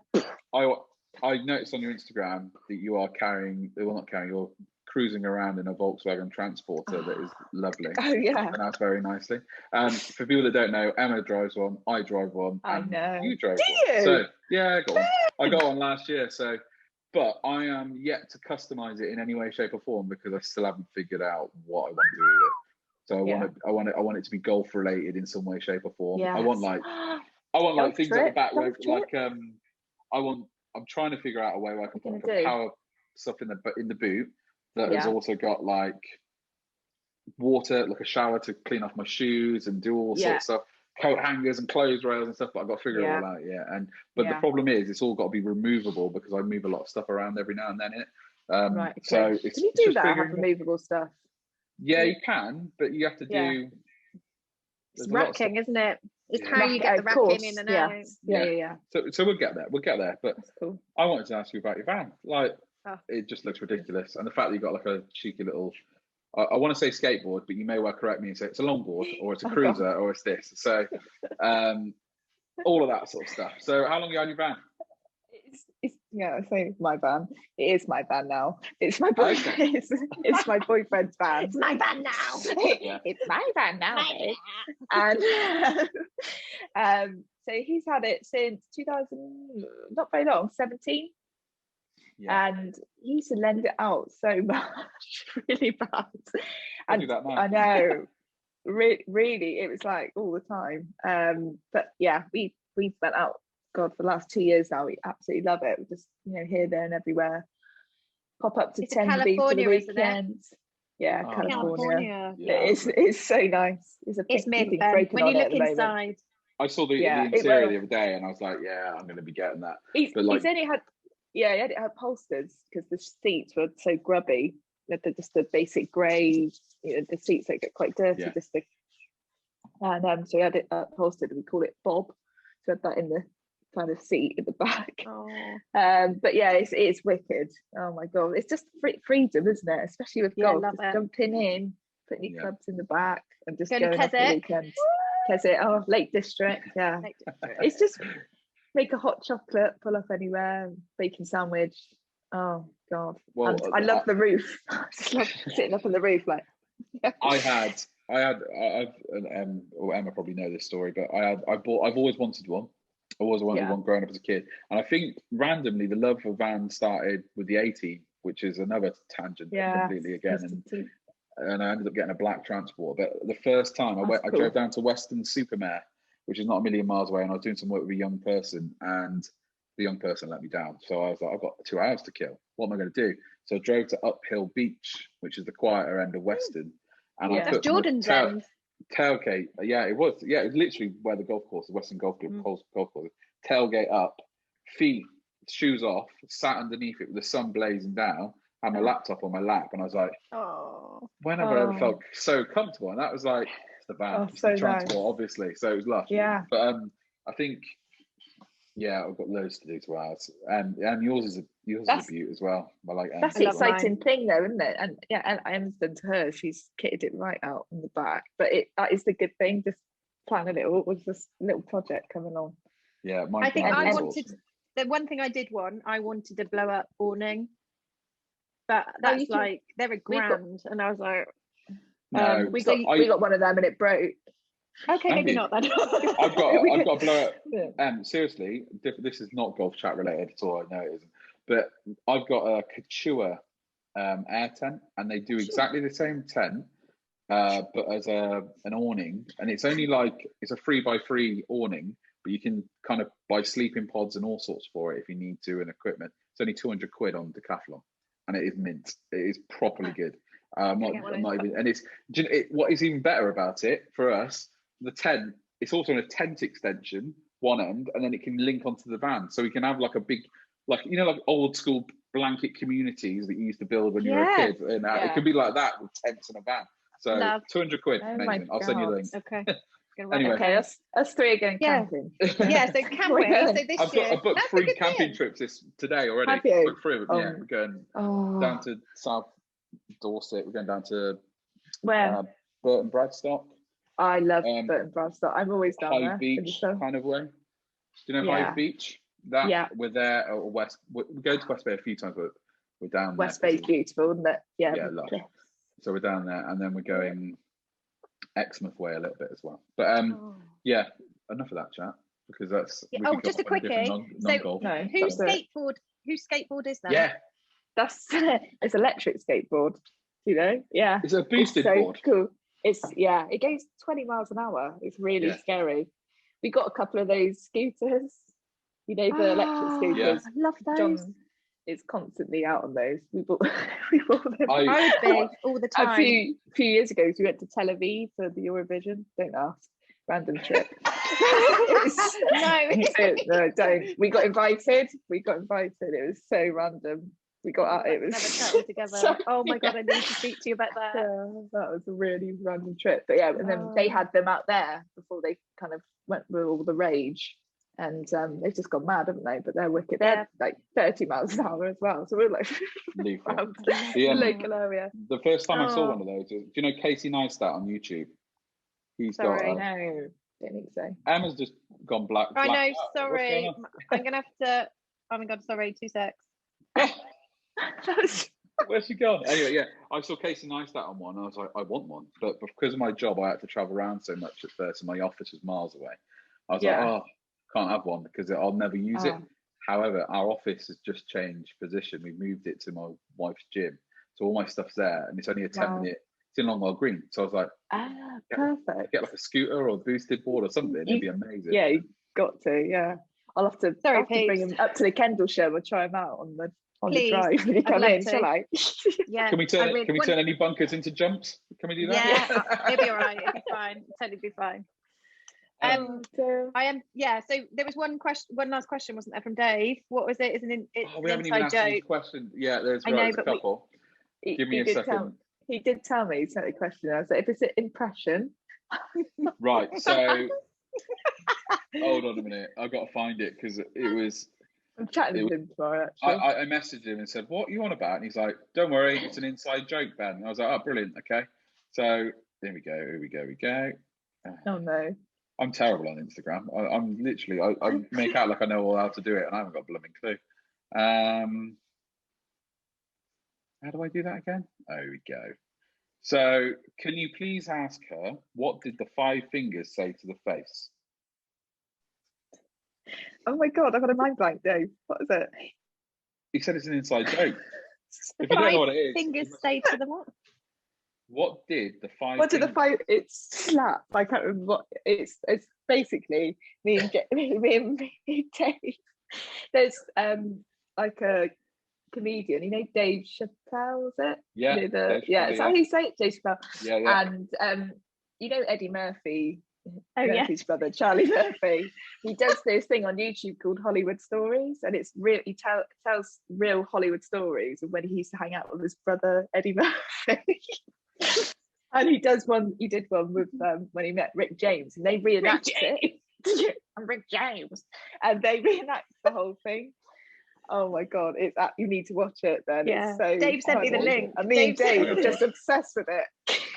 I love that. But there's one more random question as well from a friend of ours, and he wants to know, is shorts a good look in January? Asking for a friend. That's aimed at me, by the way. So I think so. Do what you want. Yeah, what I do what you want. want. We've had that conversation already. God. Other than that, I've got a few last few quick fire questions. You can feel free to jump in. They're pretty much the same as we asked Tiff last week. So, what's the best course you've ever played? Oh God, let me think. This is quick. This is not quick. Quick fire. Oh, Saunton. Nice. Taunton, we had this conversation last week. I've never played there, but Tiff's Tiff's obviously the at pro there. Saunton, Yeah, she's the pro there. Oh, no, sorry, I got that wrong when I got told off. She's the director of golf coaching. I did. Yeah, I watched a bit of this stuff that you were chatting the other day. That was really good. I know she's lucky down there, isn't she? Yeah, she is really lucky. And then another quick one. What course would you like to play? So haven't played yet, but it's on the list. I'd like to get up to Scotland and do a few up there. Stoke Park is on the list. I'd like to go up there. That was expensive up there. Was that Stoke Park the one that James Bond was at? No. Yes. Layer Yes. Cake. He got shot. Layer Cake. Yeah. Yeah. There's a few. I really got a mind bite. I'm not very good at quickfire. God. None of the American ones and TPC Silverhouse. Yeah. I'm thinking UK or anywhere. It could be absolutely anywhere. I've confined myself to the UK because of lockdown. That's a weekend. Campervan shafts. Yeah. Not allowed to go anywhere else ever again. I forgot about Augusta. Probably. God, I'd love to go and do some really different courses. Me and my friends said we were going to do a little European trip. And I know, do you know how big what France is like for golf in terms of courses and stuff? And they're really quiet. Like literally, we did a trip over there and they're so quiet. Yeah, golf's pretty decent as well. Down in Portugal. Algarve, amazing. Yeah, and Spain, lovely golf courses out there. Yeah. Oh yeah, definitely. Yeah, we're supposed to be going to Val de Lobo actually in Portugal in April, but that's obviously going to be cancelled. And I want to do Dubai. I'd love to go to Dubai and play some night golf. That would be cool. That'd be really cool. Yeah. I got a link out there for you if you need one. Really? Yeah. Brilliant. Yeah, I have. Yeah, Abu Dhabi as well. So just let me know and I'll put you in contact. A couple more. We've got two more, but they're kind of four more, but into two questions. That'll make sense in a second. So if you can have any caddy, you have to choose a golfing caddy from the golfing world and then a non-golfing caddy to take you around a course. Oh, non-golfing caddy. Or a golfing caddy as well. You've got to choose one of each. God. Golfing caddy out of what's the film? I've just watched it. Adam Sandler. Happy Gilmore. Happy Gilmore. Come on, Lauren. Jesus. And a non-golfing caddy. Could be anybody. Yeah, could be anyone. Could be anyone. Oh wow. Oh, so we've got Happy Gilmore. Is it Happy Gilmore or the Happy Gilmore caddy? The one with the first aid hat on. Picks up the penny. I love him. Have to be a comedian. Rob Beckett. I'd love someone like that to come for me. I'd love him. Yeah. Just someone hilarious. Just have a real laugh with on the course. Is he the one that did that with Romesh? The golfing channel? Yeah. That's hilarious. Yeah. I've seen the clip of them teeing off. Oh, you need to watch it. He was a terrible caddy though, wasn't he? He was awful. You need to watch it. It's brilliant. Rob. I know it's not Rob, but I went to see Romesh live, and it honestly, I was crying. I was in stitches. Absolutely hilarious. Oh my god! They're like the perfect combo, aren't they? Those two. It's brilliant. You need to watch it if you haven't seen it, Ben. So, last quickfire question. This turned out to again not be a quickfire question round. You get to choose a 4-ball. You are included. Obviously, so you've got 3 different options to play golf with absolutely anybody. They can golfing, non-golfing, family members, friends, anything you like. They can be alive, they can be passed away, it can be anybody. So go. should have said this to my shouldn't I? Definitely Tiger Woods in there. That would be great. Is that pre-accident or after accident? Pre-accident, yeah. Fingers crossed everything's okay. It's a bit scary. I still play with my boyfriend John. I like to play with him and I like him to experience it with me. And maybe another lady. I know we've talked about these people already, but Michelle Wee. I love Michelle Wee. That she is for me. And that's one person I've looked at in terms of looking at swing comparisons as well for always her. So yeah, something like that. Pretty good. Yeah, Good choice. bit boring, guys. Sorry. I missed the second one. I don't know what happened, but I've gone blank and missed the second one. So you had Tiger Woods, Mashawi, and For boyfriend. Boyfriend. My boyfriend Josh. boyfriend. Yay. Didn't do that. That's probably why I missed it. Is he next to you going, I bet if it's Tiger Woods, I've got to play with him. He's got a gun to my head. Other than that, I'd like to say thank you very much for coming on. It's been really interesting to have those conversations, and thank you for throwing me in at the deep end with women's golf and my opinions on sexualizing golf and all sorts, because that's not a place I expected to go tonight, but I appreciate it. It's been good fun. No worries. Yeah, thanks, Lauren. Thanks, guys, for having me. It was really stressful. It was really, hopefully it wasn't too painful. No, it's very good. Just the quick fire rounds that scare me. Maybe I'll send those out to the next guest, just so yeah, maybe. For preparation. Yeah. So they're a bit quicker. Yeah. You were like this. Put a timer. I put a timer on. Yeah. But Lauren, if you could keep doing what you're doing on Instagram, everyone loves it. The collections and stuff. I think that is really cool for women's golf. If you don't already, get some. I know he's a male golfer, but you need to follow the Golf Hipster. He's doing some really cool stuff on Insta. He's a bit of a. He's one that I've discovered recently, and I think he's ace. If you do follow him, man, you must follow him. Yeah, he's yeah. We've already got a trip planned together, me and him. But yeah, we got something coming up actually with Golf Hipster in May. So keep your eyes peeled. Quite exciting, actually. Yeah. Oh, yeah. Quite good. Yeah, he's lovely. He's in he's a Plymouth.